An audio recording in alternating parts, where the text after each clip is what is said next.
ढेमशाची भाजी तर तुम्ही बऱ्याच प्रकारे बनवली असेल, परंतु अस्सल खानावळीत मिळते तशी किंवा शेगाव शिर्डीसारख्या प्रसादालयात मिळते तशी अगदी कमी तेलात कोणतेही मसाले न वापरता परंतु तेवढीच चविष्ट आज ढेमशाच्या भाजीची रेसिपी आपण बघणार आहोत। खूप चविष्ट बनून तयार होते आणि वेट लॉससाठी जे प्लॅनिंग करत असतील त्यांच्यासाठी अशा प्रकारच्या भाज्या एक वरदानच आहे।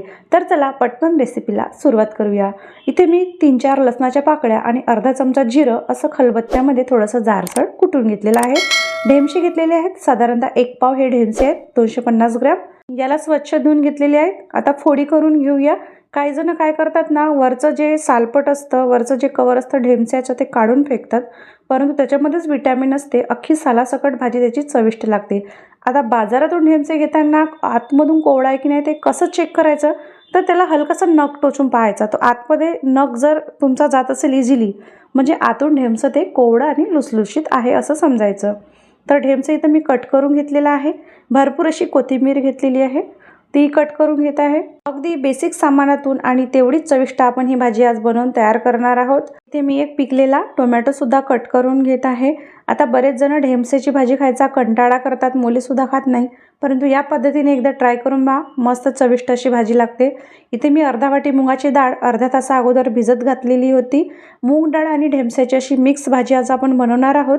मुगाच्या डाळीच्या जागी आपण चण्याची डाळ किंवा तुरीची डाळ सुद्धा इथे वापरू शकतो, परंतु मुगाची डाळ पचायला हलकी असल्याने त्याचा प्रामुख्याने बऱ्याच भाज्यांमध्ये वापर केला जातो। तेल घातलेलं आहे अर्धा वाटी। तेल चांगलं कडकडीत गरम झालं की अर्धा चमचा मोहरी घालून चांगली तडतडू द्यायची। एक मोठा कांदा असा मोठ्या मोठ्या तुकड्यांमध्ये कट केलेला आहे तो घातलेला आहे। लसण आणि जिऱ्याची पेस्ट तयार करून ठेवलेली होती ती घालायची आहे आणि हलकसं आता या कांद्याला आपण परतून घेऊया। बीपीचा त्रास असणारे, शुगर असणाऱ्या लोकांना डॉक्टर स्ट्रिक्टली तेलकट आणि मसालेदार खाऊ नकायचा सल्ला देतात, तर म्हणजे अशा प्रकारच्या भाज्या ज्या असतात ते त्यांच्यासाठी खूप फायदेशीर ठरतात। तर बघू शकता इथे कांदा चांगला सॉफ्ट झालेला आहे। आता याच्यामध्ये पाव चमचा हळद, 1 ते 1.5 चमचा लाल तिखट, त्याच्यानंतर अर्धा चमचा धणेपूड आणि चवीनुसार 1 चमचा मी इथे मीठ घातलेलं आहे। तिखट थोडंसं मला कमी वाटत होतं, त्याच्यामुळे आणखी थोडंसं तिखट मी ॲड केले आहे। लगेच आपल्याला फोडणीमध्ये टोमॅटो घालायचे आहेत आणि थोडीशी कोथिंबीरसुद्धा घालायची आहे, त्याच्यामुळे छान टेस्ट आपल्या भाजीला येईल। टोमॅटो थोडेसे सॉफ्ट होऊ द्यायचे आहेत। या ठिकाणी आपल्याला फोडणीमध्ये चांगलं तिखट शिजलं आणि टोमॅटो चांगले सॉफ्ट झाले की भाजीला एक वेगळा स्वाद येतो। अगदी थोडंसं पाणी टाकत आहे टोमॅटो सॉफ्ट होईपर्यंत। त्याच्यानंतर 1 चमचा भरून मी इथे भाजलेल्या शेंगदाण्याचा कूट घातलेला आहे। हलकसं या टोमॅटोला आपण थोडंसं सॉफ्ट होऊ देऊया। भाजलेल्या शेंगदाण्याचा कूट इथे ऑप्शनल आहे, परंतु भाजीला छान बाइंडिंग आणि रस्सा थोडासा दाटसर शेंगदाण्याच्या कुटामुळे येतो, त्याच्यामुळे अवश्य घाला।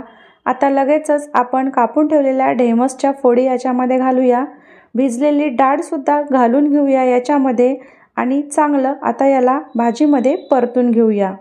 आता लगेच भाजी फोडणीमध्ये परतल्या याच्यामध्ये पाणी नाही घालायचं।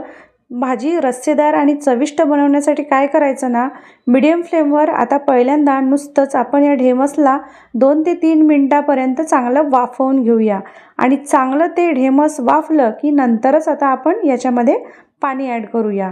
काही जण काय करतात ना, फोडणीत परतल्याच पाणी ॲड करतात आणि त्याच्यामुळे पांचट अशी ती भाजी लागते, तेवढी चवदार ती भाजी बनून तयार होत नाही। या पद्धतीने एकदा ट्राय करा, खूप चविष्ट आणि रस्सा देखील त्याचा जो बनलेला आहे, कोणताही मसाला नाही वापरलं तरी तो तेवढाच चविष्ट बनून तयार होतो। तर साधारणतः अर्धा ग्लास मी इथे पाणी घातलेलं आहे। आता आपण परत झाकणी झाकूया याच्यावर आणि चांगलं 4 ते 5 मिनिटापर्यंत हे चांगले ढेमस सॉफ्ट होईपर्यंत गॅसची फ्लेम मीडियम टू लोच्या दरम्यान ठेवून याला चांगलं शिजू देऊया। आणि इथे बघू शकता 4 ते 5 मिनिटानंतर छान आपली भाजी इथे शिजून तयार आहे। अगदी मुगाची डाळ आणि जे ढेमसाच्या फोडी होत्या त्यासुद्धा छान सॉफ्ट झालेल्या आहेत। हलकासा रस्सा दिसतो आहे। जर बघितलं असेल तर खानावळीतल्या भाजीमध्ये आणि प्रसादालयातल्या भाजीमध्ये सुद्धा जेव्हा ते आपल्याला सर्व करतात हलकासा रस्सा असतो, कोणतेही मसाले नसतात त्याच्या, पण ते खूप चविष्ट खायला ती भाजी लागते। अगदीच त्याच पद्धतीची भाजी आता इथे आपण बनवून तयार केलेली आहे आणि आता मस्त कोथिंबीर घालून याला गार्निश करूया।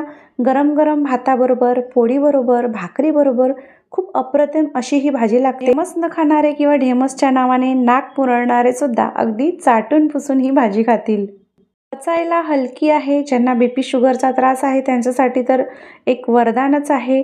चटकन बनणारी, बनवायला सोपी, टिफिनमध्ये नेण्यासाठी उत्तम अशी ही भाजी आहे. मस्त गरमागरम भाकर किंवा पोळी घ्यायची, त्याला छान तूप लावायचं मस्त गरम गरम पोळीला आणि त्याच्यानंतर या भाजीसोबत त्याचा आस्वाद घ्यायचा. आहा, अप्रतिम अशी ही भाजी या ठिकाणी लागते. तर इथे बघू शकता मी मक्याची पोळी बनवलेली आहे आणि त्याच्यासोबत खूप जबरदस्त या भाजीची टेस्ट लागते. तर जरूर ट्राय करा ही खानावळ स्टाईल ढेमसा आणि डाळीची भाजी.